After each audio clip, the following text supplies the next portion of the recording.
Are you a good sport? No. Do webs attach to buildings in your game? They better if I want this game to sell at all. Who is playing Spider-Man? It's me. I'm playing Spider-Man. Do you want to know what Ted Price has to say about you? Yeah, definitely. What do you say? Let's take a look. What I love about Brian is that he is excited about Spider-Man, and that excitement just sort of bleeds off of him into the rest of the team, and that's what you need in a creative director. How do you respond to that? I didn't see it, so I don't know. We can always count on Game Informer to bring on the hype. But anyways, welcome back, true believers and all you merry Marvelites out there, to another very exciting Marvel Games related video. And talk about perfect timing, because right after I uploaded yesterday's video where I did break down all the latest news relating to the heavily rumored standalone Venom game, we then received a brand new exclusive article straight from the incredible team over at Game Informer, which not only fully dived into all the upcoming Marvel games that we do currently know about, which will be releasing relatively soon, but it also went pretty in depth as to why exactly Marvel Games has been succeeding so much within these recent years, and what exactly we can look forward to from Marvel Games in the farther future. And if any of the previous Marvel games that have released in recent years are to be taken into consideration, then you can clearly see why all of this is such exciting news. So if you're someone like me who cannot wait to see what the future of Marvel Games has in store, then definitely be sure to thwip that like button and subscribe to the channel for even more Marvel Games videos like this down the line. So to dive right into the news is that we do have this recent article posting from Game Informer. We interviewed General Manager Haluk Mendez of Marvel Games for insight into several of the big projects the team has been working to bring to life, and where the games division is headed next. Now, if you do want to read the entire article for yourself, I will make sure to link it in the description below, because on top of going over some of their much more higher budget AAA titles like the Spider-Man franchise, they do also get into further detail about some other upcoming Marvel games like that of Marvel Cosmic Invasion, Marvel's Deadpool VR, and even Marvel Tokon Fighting Souls. And despite the fact that I personally can't wait to play all those games, I'm mainly going to highlight the core talking points within this interview that do discuss the much more AAA story-driven centric games, which in this case obviously includes some of the titles from Insomniac games. Where to kick things off with the overall philosophy of this studio is that Game Informer went on to ask Haluk Mendez is that Marvel Games has a number of projects in the works right now, with several different developer partners. What have been some guiding principles to those collaborations? In particular, as it relates to letting developers find some freedom to shape these familiar characters into new and interesting genres or variations. And as Haluk went on to respond, is that I'm so glad you asked this. Our North Star is deceptively simple. Make great games that are authentic to Marvel, whether it's on console, PC, mobile, or VR. The challenge is more complex. Authenticity doesn't necessarily mean one-to-one fidelity to source or reference material, whether it's comics or animation or movies. It's much deeper in that we allow our collaborating teams to reimagine familiar yet original incarnations of our characters based on their own creative DNA. Whether it's Insomniac Games with Marvel's Spider-Man or Marvel's Wolverine, NetEase with Marvel Rivals, Motive Studio with the forthcoming Iron Man game, Arcane with Marvel's Blade, and many more. We absolutely do not want to be derivative. Otherwise, what's the point of working with some of the best talent out there? In full transparency, our games can only achieve the necessary level of creativity when we as Marvel Games have 100% cultural alignment with our collaborators. In fact, we actively seek people who have the same passion and ambition as us, who dream the same dream. As in, wouldn't it be cool if we made this character in this genre in this style? And then we let them, for lack of a better word, cook. We do actively help,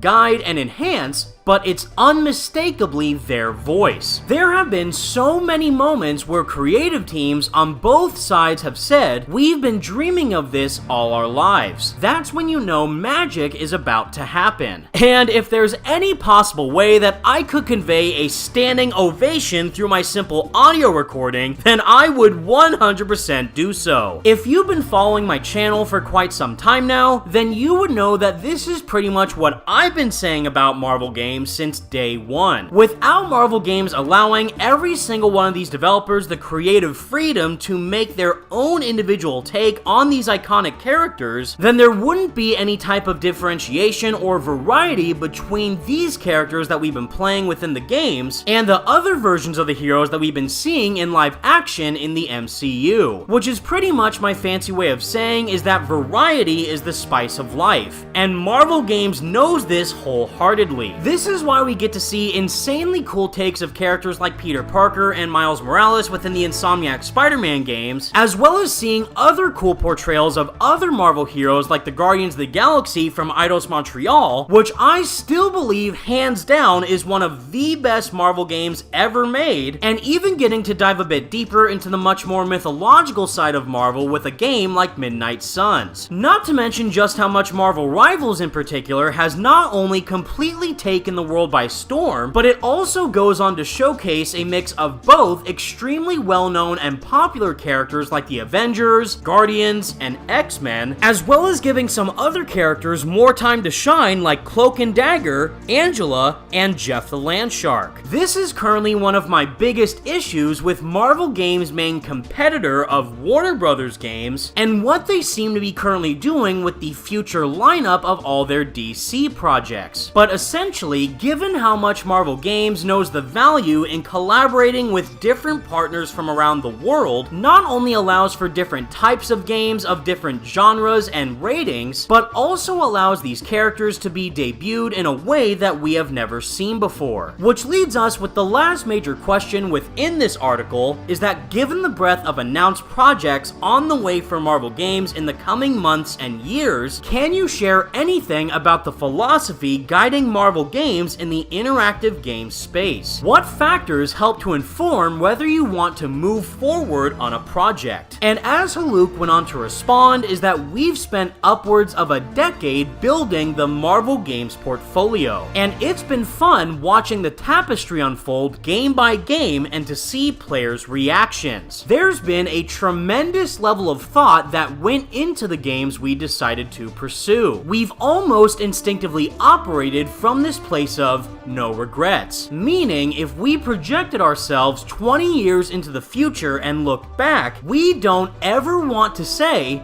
we should have made that game, or why did we not push harder to make this happen? There's a great sense of responsibility at play here. Marvel is an almost 90-year-old creative brand, yet it's as fresh as ever because during all that time, each new generation grew up with Marvel, ultimately became creators and left their mark, and then passed the torch to the next generation. We happen to be here now, carrying this torch, and we feel we have a debt of gratitude to deliver for the players and future creators, whose first encounter with Marvel might well be one of our games. We also actively seek collaborators that want to take on the same mantle. As is usually the case, once we complete a project together, they too become Marvel. Marvel's Wolverine with our dear friends at Insomniac Games is perhaps the epitome of this philosophy. We have been working together for more than a decade, and developed such a shorthand across multiple Marvel Spider-Man games that when the time finally came to bring Logan back in spectacular and visceral fashion, it was obvious to everyone on our team that Insomniac was the perfect choice. It was our shared culture and values that brought us together, and we're so proud to continue collaborating for many years to come.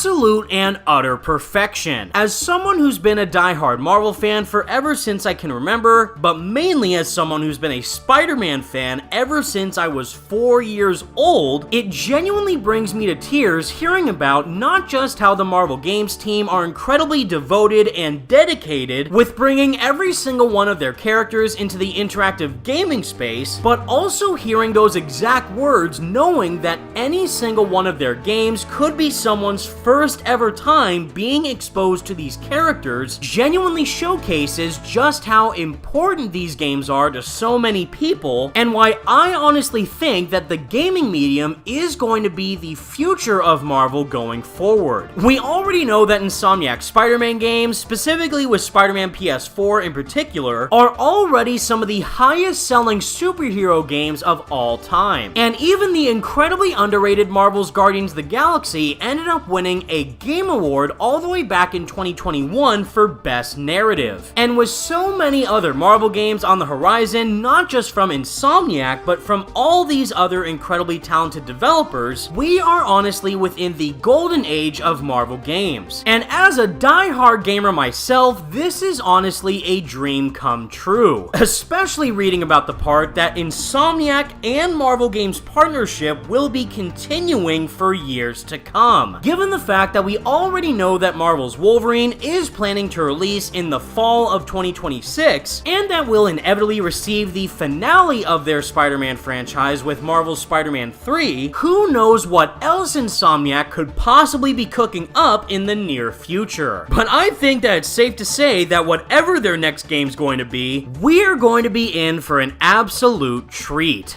This is what you wanted, isn't it?